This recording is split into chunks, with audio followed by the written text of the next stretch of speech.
there's another kind of instinct that you need to be on the lookout for, and this one is a liar.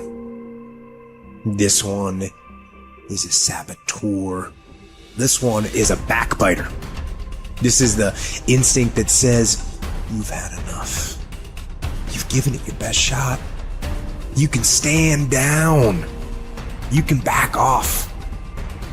You can rest now. Which sets up this problem for all of us. You're never going to feel like it. It's your job to make yourself do the crap you don't want to do so you can be everything that you're supposed to be. And you're so damn busy waiting to feel like it. And you're never going to. And that's the problem.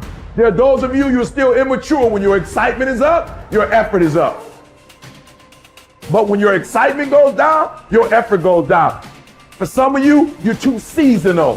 When you're excited, man, you coming to work the first week, the first month, the first 3 months when you got that job, you were excited, and so you was putting forth effort.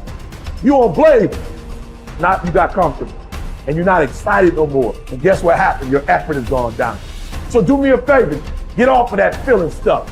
Get off your excitement. We're not dealing with feelings because feelings go up and down. You don't have to be excited. You made a commitment to that job. Did nobody force you to take that job? You signed your name on the dotted line. And commitment said, I don't care how I feel. I don't care if I'm excited. I don't care if I'm pumped up. I don't care if I'm fired up. You made a commitment. Now it's time to put up. Lazy people do a little work and think they should be winning, but winners work as hard as possible and still worry if they're being lazy. So if you're a winner, you ain't comfortable. Every day I get up and give everything I got to everything I'm a part of simply because this is who I am. Like the only thing I need every day of my life is 86,400 seconds. That's it. Like I don't need some reward. Like the only thing I need is breath in my body, and I'm flat out going get it. A person with passion always stands out. The world is so full of average that once you have passion and a sense of energy in your life, it distinguishes you. When you're passionate about something, it isn't reasonable, but you do it anyway.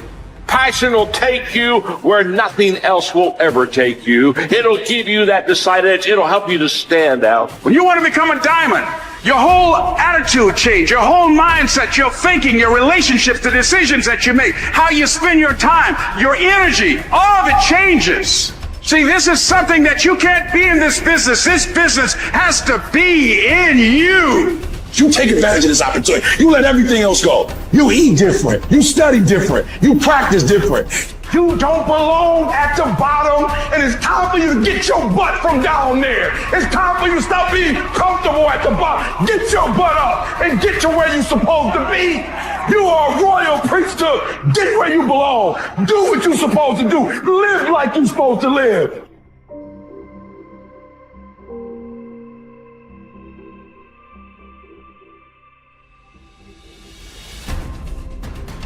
Get better every day. Socrates didn't know much. There wasn't much he held for certain. But he was sure, he said, that we cannot remain as we are. It doesn't matter who you are. It doesn't matter what you've done. Nobody is as good as they could be. Nobody is perfect. Everybody can improve. There are few self-fulfilling prophecies more important or more dangerous than this. If you think you have room to grow, you do, and you will. If you think you're as good as you can be, you're right. You won't get any better. It has been said that Tom Brady, the greatest quarterback in history, the youngest and the oldest to win a Super Bowl, isn't obsessed with winning. That's not what he focuses on. He's obsessed with improving the accuracy of his touchdown passes in the fourth quarter.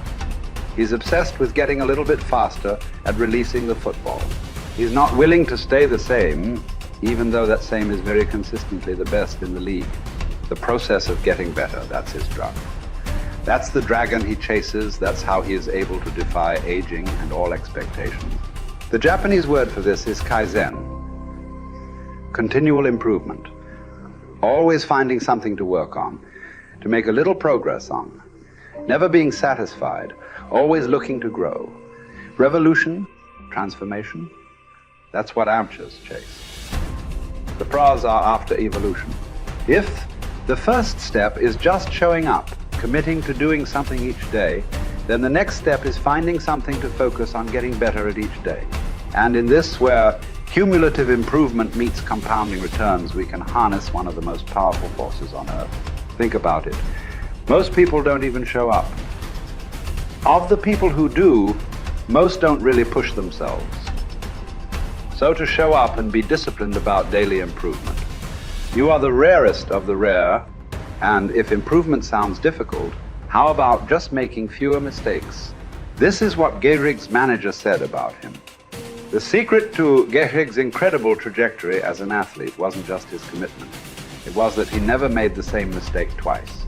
The guy who began his career blowing at least one play per inning improved to one mistake per game, to one per week, to one per month. To err is human. But to err is each day is to become closer to the divine. We not only hold ourselves to a standard, but we ratchet the standard up as we go. Just as with weight training, what we're lifting should be steadily increasing with each subsequent workout. Our unwillingness to be satisfied with our performance, to be done with our progress, is what keeps us from plateauing. It drives us forward. Is it a little discouraging that we never seem to arrive? That our standards rise just out of reach of our abilities? Absolutely not. We move the goalpost so the game doesn't get boring, and more important, so it never ends. Ultimately, this brings us more pleasure and more satisfaction. We reach heights we'd never have been able to see otherwise. Do you want to be rotting or ripening? Are you getting better? Because if you're not, then you're probably getting worse. Anyone, whether they're a professional athlete or a house cleaner, can get better at their job. You can get better at being a person, a citizen, a son or a daughter. You can get better at how you think, how you focus, what you think about. Just as one person delights in improving his farm and another his horse, Epictetus would say, riffing as it happens on Socrates, so I delight in attending to my improvement day by day. He said this as a man who clawed his way out of slavery. He said this from exile. He said this as one of the wisest men in the ancient world. And still, he was focused on how he could get better every day, in every way. One can imagine that for Epictetus, this discipline would have been extremely helpful in those dark times, because it gave him something to focus on, something only he controlled, not his master, not society, not his station in life. But this discipline is also helpful in the good times too, preventing one from getting too cocky or complacent. It doesn't matter what the scoreboard says, or the bank balance, or the sales figures, or the headlines. You know whether you're getting better or worse, whether you're making progress day to day. And if you are, wonderful. If you know there is room for improvement, also wonderful. Either way, your marching orders are the same. Come what may, success or failure, fame or misfortune. A focus on progress lets us look ourselves in the mirror with pride and ignore all the commotion in the background. It's the journey of a lifetime. In fact, that's the way to think about all of this. How much progress could you make if you made just a little each day over the course of an entire life? What might this journey look like? Where might it lead if each bit of progress you made presented both the opportunity and the obligation to make a little more progress, and you seized those opportunities, you lived up to those obligations each and every time? Will you choose to take this journey? Will you continue on, even when you've reached further than you ever thought you could go? Or will you stop there? Are you going to keep practicing? Or have you decided that this is good enough? That you're good enough? Will you remain as you are? Or become what you're capable of? Because once you stop getting better, there's only one direction to go. Do the best you can.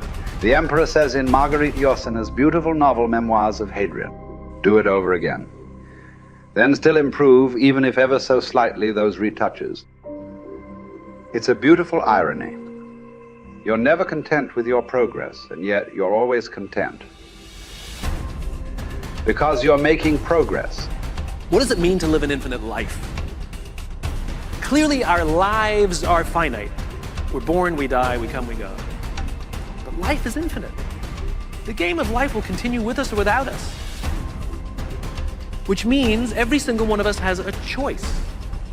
We don't get to choose the nature of the game. Life is infinite. We don't even get to choose if we want to play in the game or not. Once you're born, you're in it. We get one choice. Do you want to play with a finite mindset, or do you want to play with an infinite mindset? To play with a finite mindset means waking up every day and say, I'm going to be the best, I'm going to be better than everybody else, I'm going to accumulate more power, more responsibility, more money, whatever it is, whatever your metric is, I'm going to get more than anybody else. Me. And when you die, you take none of it with you.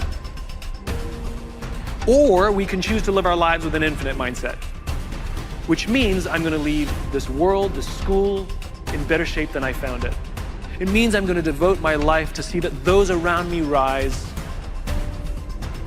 And we know that we're living with an infinite mindset because our obsession is seeing that we have an impact on the lives of the people around us.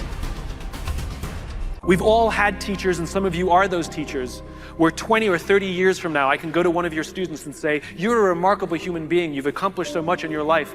How did you become the person you are today? And they will tell me your name. We all remember the teacher who believed in us. We all remember the teacher who had our backs. We all remember the teacher who saw something in us that nobody else saw. We've forgotten all the others, but we remember those couple. And that's what it means to live with an infinite mindset. It means we divert ourselves to that mindset for everyone in our lives. That other teachers will say that about us. Other principals will say that about us. Other students will say that about us. Our friends will say that about us. I am who I am today because of you, and I will commit to live the same life that you taught me how to live. And you will literally live on beyond your own lifestyle, your own lifetime. That when you're gone, others will carry your work for you. This is what it means to live an infinite life, and it is just a choice.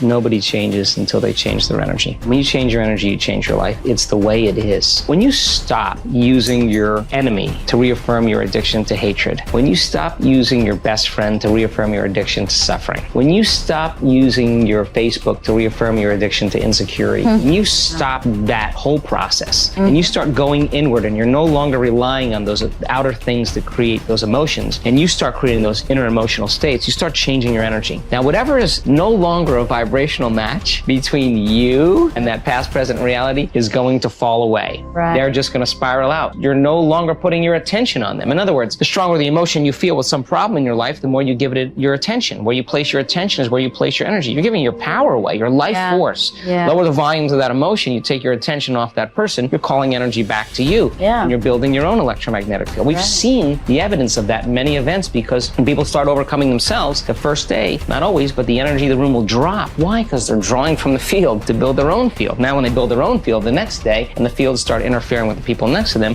whoop, the energy in the room just keeps going up. So now there's no longer a vibrational match between you and your coworker. Be prepared, because that old known thing is going to fall away because you're no longer emotionally and energetically connected to it. So then when you get in that state, it's not a time to try to put it back together, because at the same time these things are unraveling and they're moving towards chaos, and chaos is just unpredictable order. Right. It's novelty, the newness of an experience that you can't predict is chaos. If you apply the formula, and all potentials in the quantum field exist as electromagnetic potentials. They are possibilities. When they begin to synchronize coherently, your brain and heart, you got a strong Wi-Fi signal, because now you're putting out a very laser coherent signal. Right. When there's a synchronization between your energy and that potential that exists in the future, but it really exists in the present moment, because that's where they exist in the quantum. Now you start to see synchronicities in your life, and those are breadcrumbs from the field, like keep going, you're onto something.